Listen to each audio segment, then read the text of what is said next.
नमस्कार, आप देख रहे हैं सी न्यूज़ भारत। मैं हूं आपके साथ ज्योति श्रीवास्तव। वक्त हो गया है बुलेटिन का।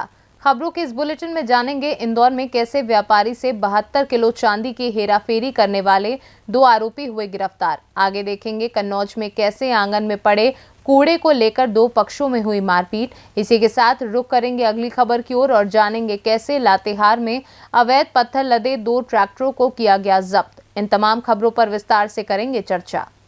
खबर इंदौर से है, जहां इंदौर में सर्राफा व्यापारी के साथ धोखाधड़ी की घटना को अंजाम देने वाले 2 युवकों को पुलिस ने गिरफ्तार किया है। व्यापारी से 72 किलो चांदी की हेराफेरी का मामला। फिलहाल पुलिस पकड़े गए युवकों से पूछताछ में जुटी हुई है। बता दें, पिछले दिनों इंदौर में सर्राफा थाने पर एक व्यापारी ने धोखाधड़ी से संबंधित शिकायत की थी। वहीं फरियादी प्रवीण तिवारी ने पुलिस को बताया कि इंद्रजीत और आकाश से वह चांदी से संबंधित व्यापार पिछले काफी दिनों से कर रहा था, लेकिन अचानक इंद्रजीत और आकाश ने तकरीबन 72 किलो चांदी, जिसकी कीमत लाखों रुपए थी, उसे लेकर दोनों फरार हो गए। इसके बाद पुलिस ने फरियादी की शिकायत पर प्रकरण दर्ज कर आरोपियों की तलाश शुरू की थी। दिसंबर 2022 में केटी ज्वेलर्स के संचालक प्रवीण पिता किशनलाल तिवारी ने इंद्र कुमार उर्फ अभय कुमार वर्मा को 72 किलो चांदी के जेवरात दिए थे। जेवरात देने के बाद उनके बीच एक समझौता हुआ था, जिसमें उन्होंने पैसे की मतलब जो चांदी दी थी उसके बदले में पैसे मांगे थे, लेकिन उनके द्वारा आज तक पैसे नहीं दिए गए और तमाम तरह के झूठे आरोप लगाए गए, जिस पर प्रकरण पंजीबद्ध किया गया है। आरोपी इंद्र कुमार उर्फ अभय कुमार वर्मा को गिरफ्तार कर लिया गया है। कार्रवाई की जा रही है। सर, के दोनों ही सोने चांदी के व्यापारी हैं? दोनों ही सोने चांदी के व्यापारी हैं और ये मामला काफी लंबे समय से जांच में था और फरियादी द्वारा लगभग 72 किलो चांदी दी थी, जो कि 32 लाख रुपए की चांदी थी। इंदौर से सी न्यूज़ संवाददाता सुरेश बैरागी की रिपोर्ट। खबर कन्नौज से है, जहां आंगन में कूड़ा पड़ा होने के विवाद मारपीट हुई। भाई ने दबंगई दिखाते हुए छोटे भाई और उसकी पत्नी को पीटा, जिसके बाद पीड़िता ने कोतवाली में न्याय की गुहार लगाई है। बता दें कि ये पूरा मामला तिरवा कोतवाली क्षेत्र के खुदैया गांव का बताया जा रहा है। पीड़िता ने जेठ जेठानी सहित भतीजी भतीजे के खिलाफ रिपोर्ट दर्ज कराई है। मुरारी शर्मा कहाँ रहते हैं? खुदैया। क्या मामला हो गया? यही मैं घर पे था नहीं, तो उन्होंने कहा होगा कूड़ा वाले काम पे, तो इन्होंने कहा भी वो आएंगे तो साथ में करवा लेंगे जाके। तो वो गाली गलौज करने लगे। फिर उनकी बिटियाँ आ गई पप्पू की, फिर उनसे वो गाली गलौज लगे। फिर इन्होंने मारा कूटा, फिर तब तक मैं आ गया। मैं आने बाद में फिर ज़्यादा ये लोग बिंद गए एकदम। तो बिस्किचोर शर्मा वो पाइप लेके आए मारने के लिए, ईटा दौड़ पे मेरे ऊपर। मैंने पहले भी काम किया था, उसे पैसे मांगे, उसकी वजह से बहुत 2 दिन से 3 दिन से फ़ोन करके मेरे को गाली गलौज करता है। ये बातें हुई। तो उसके बाद में मैं कुछ अभी उतने टाइम जब बैग लेके कानपुर से आया, मैं बैठा था द्वारे पे और मेरे से बोला मैं आ गया हूँ। बोला क्या करेगा, और मैं उठ के तुरंत चला गया। मेरे को फ़ोन आ गया, मैं थोड़ा काम से चला गया और जब तक मैं वहाँ गया तब तक इनके फ़ोन आ गया कि वो लड़ाई कर रहे हैं, गाली गलौज कर रहे हैं बहुत ज़्यादा।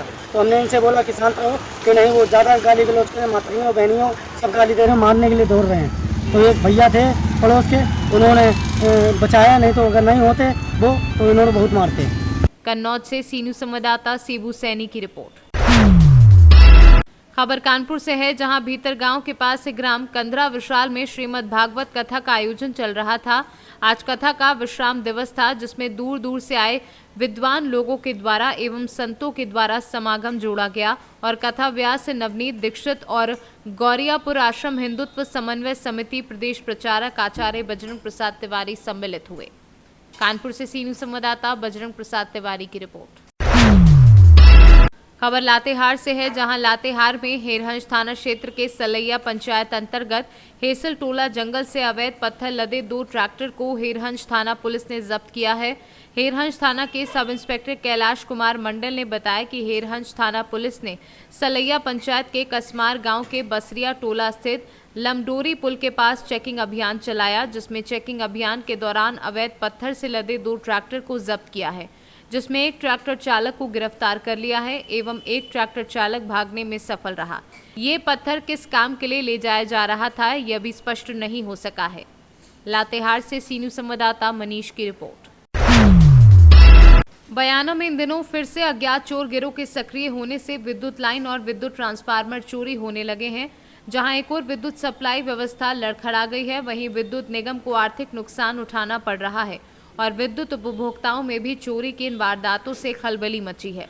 बीती रात्रि को भी अज्ञात चोर बयाना के भरतपुर स्टेट हाईवे पर गांव मुर्की स्थित विजय लक्ष्मी स्टोन यूनिट में लगे एक विद्युत ट्रांसफार्मर को खोलकर उसमें भरे कीमती तेल व पुर्जों को चोरी कर ले गए। सुबह वारदात का पता लगने पर इसकी सूचना विद्युत निगम के अधिकारियों को दी गई। कुछ दिनों पूर्व भी गांव विडियारी में से इसी प्रकार अज्ञात चोर विद्युत ट्रांसफार्मर को खोलकर ट्रांसफार्मर में भरे तेल व पुर्जों को चोरी कर ले गए। श्री विजयलक्ष्मी स्टोन इंडस्ट्रीज पे से ट्रांसफार्मर रात को 20 तारीख को चोरी हो गया है, जिसकी विभाग को सूचना दी गई है और अभी कोई कार्रवाई नहीं हुई है। बयाना भरतपुर से सी न्यूज़ संवाददाता लोकेंद्र शर्मा की रिपोर्ट। फिलहाल इस बुलेटिन में बस इतना ही। आप देखते रहिए सी न्यूज़ भारत।